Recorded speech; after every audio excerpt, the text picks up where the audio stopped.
Hey there, and welcome back to this Draft Day Sports College Basketball 2019 Let's Play series. In episode 2, we're going to continue our dynasty as head coach of the William and Mary tribe. If you missed part 1, be sure to check it out. In that, I explained a bit about the game, introduced you to the school and the team, took a look at our roster, and played our first game. Today will be a Carolina-centric episode.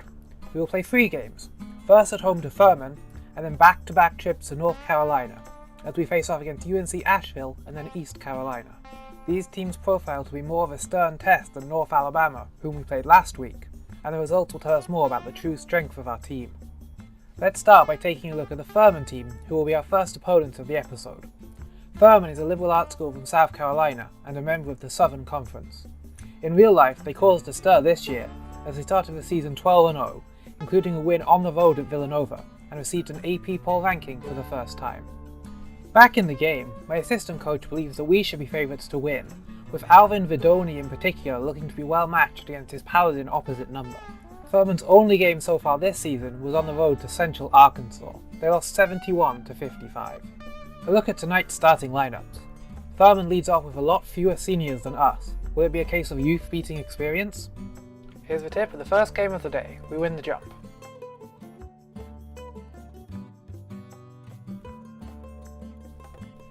Furman with the first bucket of the game. Vidoni makes our first bucket of the game. A slow start for both teams really, only 6 points in the first 5 minutes. Bringing some of the reserves on now, we're going to bring Toole on and Mavray. And yeah, Johnson as well actually.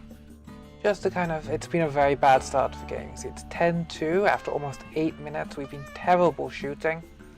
So hopefully bringing on some of the bench guys can give us some energy and we can make a comeback. It's already an 8-point game and that's quite significant, especially if it's going to be a low scoring game overall. Johnson drives the bucket, makes us shot. 10-point game now. Paulie knocks down a nice outside shot, back to an 8-point game.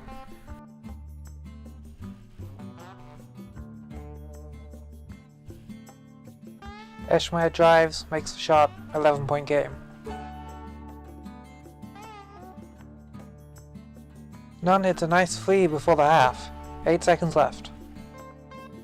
Eschmeyer misses, it goes to half as an 8-point game. The score at halftime is 36-28 in favour of the Furman Paladins. We've shot only 9 for 26 from the field, while allowing our opposition 17 trips to the charity stripe. 11 points for Eschmeyer so far, while James Day is filling up his score sheet with 4 points, 8 rebounds and 2 assists. Todd Nunn has been our leading player. The start of the second half.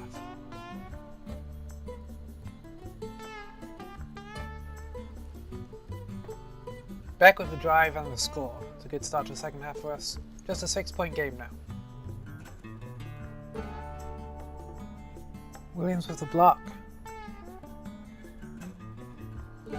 Eschmeyer with another free, and we're going to have to make a change I think at the end of play here. We're going to have to try and put a double team on him.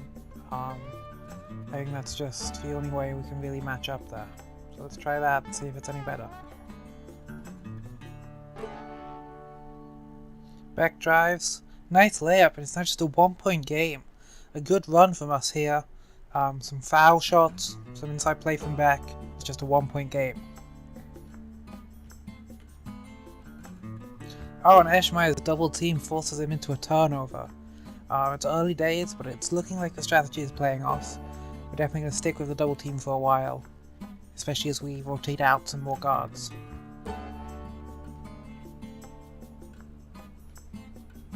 Toole makes a nice shot, now 6-point game.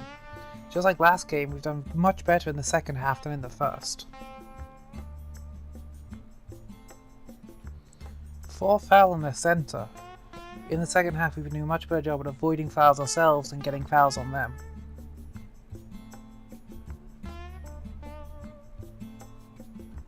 Toole drives and makes the shot.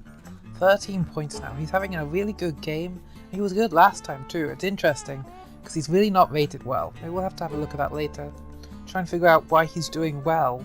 Only 2 games so far. Limited sample size, of course. Why he's doing so well despite not having the ratings to match up. So just like last time, a couple of minutes left, I'm going to bring in the reserves, go to the bottom of the bench, get them some playing time. Another good win. This is a nice way to round it off.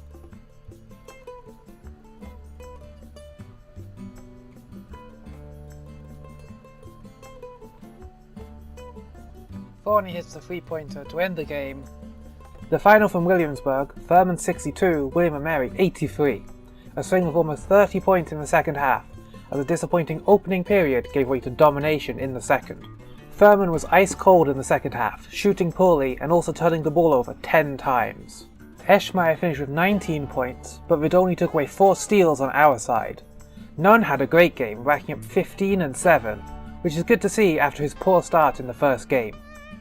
Trell O'Toole was once again impressive, going 7 for 11 from the floor, as he was a big part of our win. Player of the game honours for the backup centre, who finished with 17 and 5.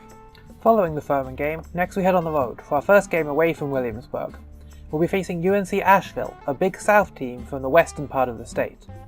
The Bulldogs play at the Kimmel Arena, a 3,200-seat on-campus stadium north of the downtown area. Asheville is the 2-time defending Big South champion.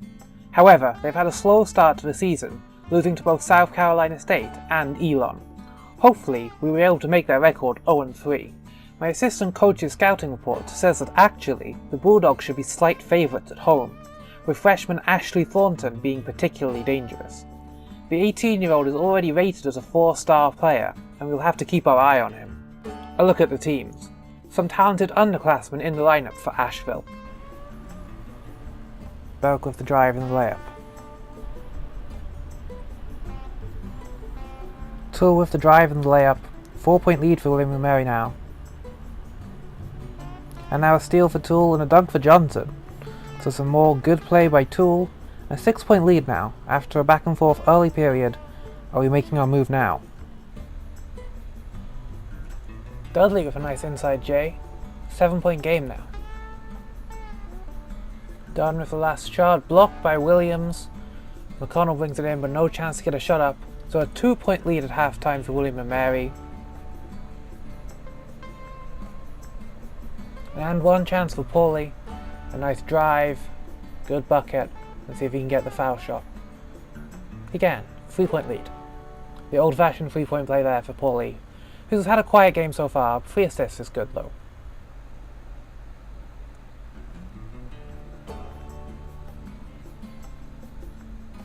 A dunk for Beck. Huge game for him already. 20 points. He's really the difference maker so far, and that's good to see from our big man inside.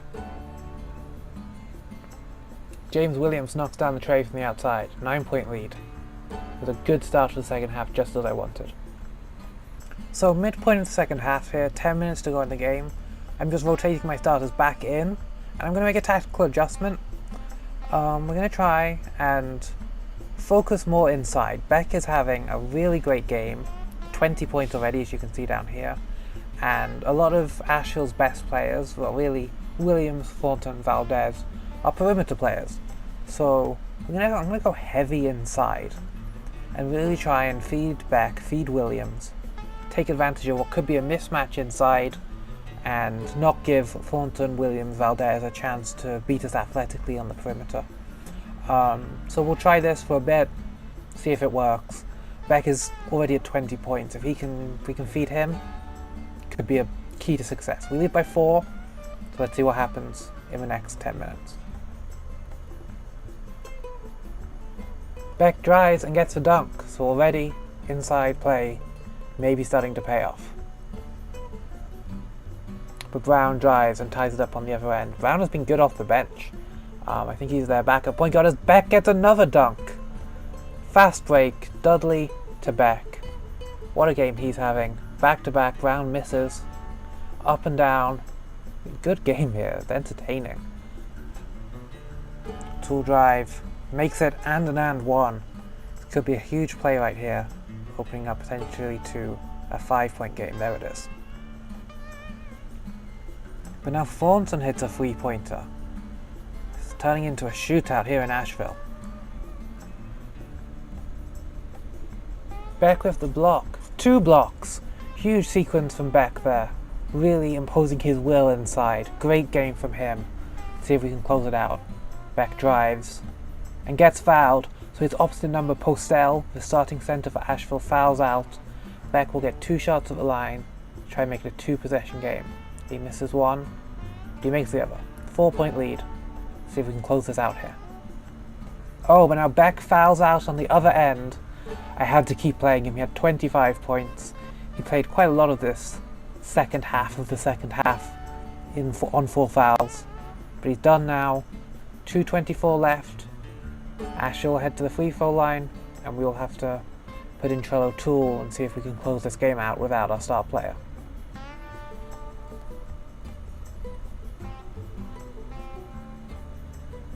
Thornton blocks poorly. Asheville takes it back down the court with a chance to take the lead. Hawkins drives, makes the layup. Tool not a good defender. 1-point lead for Asheville now. Vidoni knocks down a huge 3-pointer from the perimeter. Now a 2-point game, 1 minute to go. But Dunn ties it up on the inside.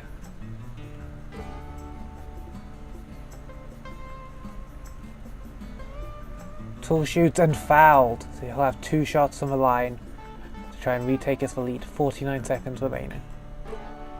He makes 1, and he makes 2. Great clutch free throw shooting there from Trello Tool. Timeout Asheville. Williams knocks down a 3-pointer from the perimeter. 25 seconds left. Asheville can try and take the last shot, or they can run their normal offense. Should be a win here. Huge opportunity for us. See what they do out of the timeout. Valdez shoots. Oh, and he makes it. I'm going to call a timeout here, so that we can hold for the last shot potentially. Or actually no, we won't hold for the last shot. We'll try and run on normal offense, run a play. Taking a look at their lineup, their statistics, their ratings, who I want to match up against. I think we're going to run a play for Alvin Vidoni. I think that's going to be the best option. We'll do Paulie, Vidoni shooting. We'll try that. Okay, so here we go. 10 seconds left. Out of timeout. What can we do here? Can we make the key shot? Vidoni, hopefully, will get the play. But in my experience, they don't always do what you tell them to. They sometimes freelance. Let's see. Paulie. Passes to Vidoni. Vidoni inside. Out to Nunn. Nunn drives and hits the 3-pointer.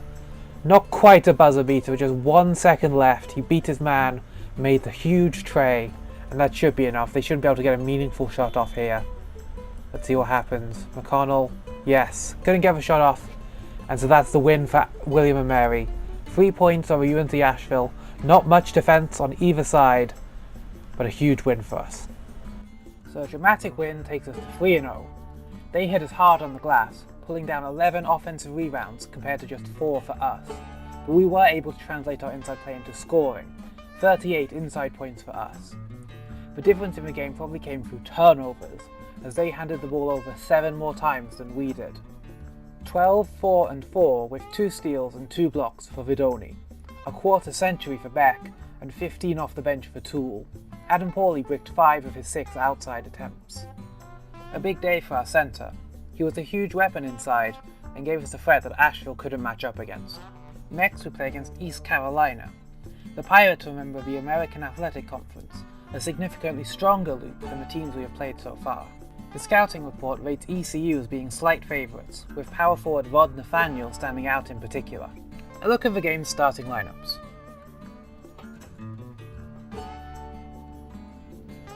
A miss on the first possession for the Pirates.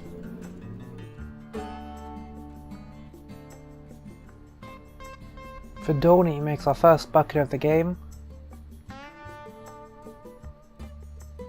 Martin hits an outside shot.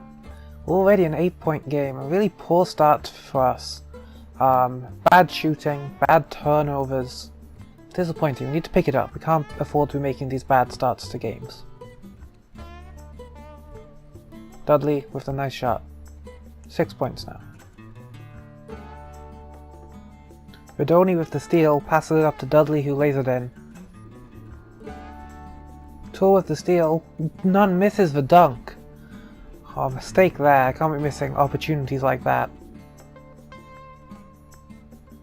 None hits the outside shot. Back to just a one possession game. We're starting to reel it in at least somewhat after a very poor start to the game. Beck hits the free throws and we're tied up at 22 each.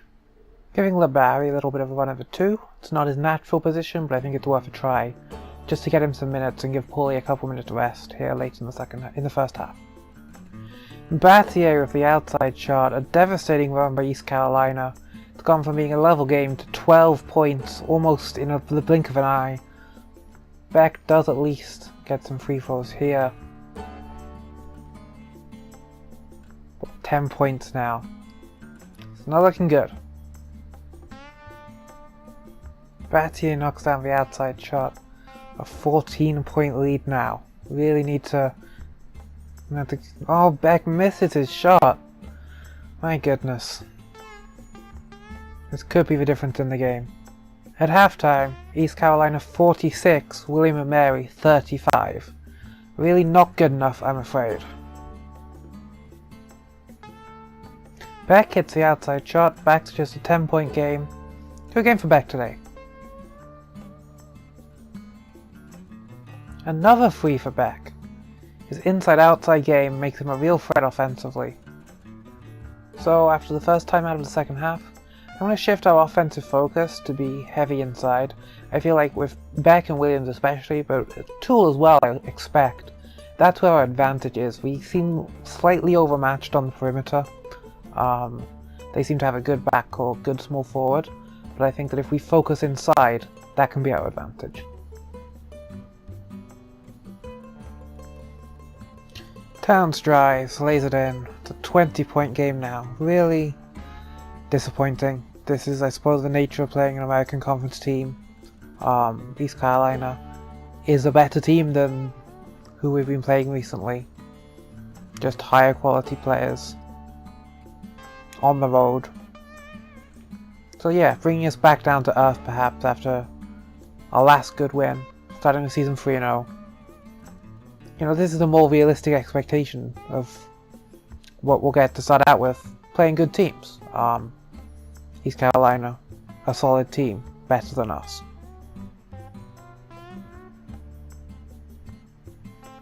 Paulie hits a tray. Only a 9-point game now actually at this point, but only 22 seconds left. We've come back, but it's really mostly been in a dead game. 23 points for Williams, 18 for Beck, so that's good at least. Williams gets a rebound, his 6th of the game, so 23 and 6 for him. But disappointing game. Beck hits a meaningless 3-pointer. And in the end that's a result that's much less close than it looks. If you just saw that score, you'd think that we had run them fairly close, but realistically we didn't. They had the game under control, basically all of it, really. We focused inside more in the second half, and that paid some dividends. Williams and Beck both scoring 20, so that's good. That might be something we want to at least think about doing more often, maybe looking inside more. But I think Fedoni is good. Paulie is good. Those are players who do have the potential to score a lot, especially in CAA play. So this might just have been a bad matchup for them. Maybe ECU stronger on the outside than the inside. A 6-point loss then. We'll take a look at the stats. Ultimately, shooting was the difference in this game. We battled hard on the boards and again forced turnovers, but we shot worse than them in all 3 categories. The Pirates knocked down twice as many threes as we did, which proved very difficult to overcome. Williams and Beck both did well, while Fedoni totaled 9 assists. However, their starters outgunned us from the backcourt. Rod Nathaniel was the player of the game. That'll just about do it for episode 2. 2 good wins today, but also a significant loss. Next time, we face our first truly big-time team, as USC comes to town. We'll also face off against local rival Norfolk State, and then take a look at the mighty Virginia Cavaliers. Be sure to come back next time as we play Draft Day Sports College Basketball 2019.